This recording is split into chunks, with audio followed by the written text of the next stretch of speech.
Welcome to our new channel Gyan the Knowledge.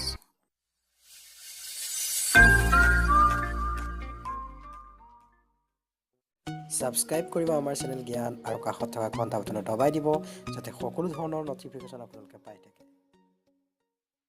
নমস্কাৰ বন্ধু বান্ধৱীসকল, আজি আমি চাম অসমৰ বিষয়ে কেইটামান জানিবলগীয়া কথা। আহকচোন চাওঁ আপোনালোকে অসমৰ বিষয়ে কিমান জানে আৰু যদি জানে গোটেই প্ৰশ্নকেইটাৰ উত্তৰ আপোনালোকে কমেণ্ট কৰি আমাক জনাওক। ধন্যবাদ।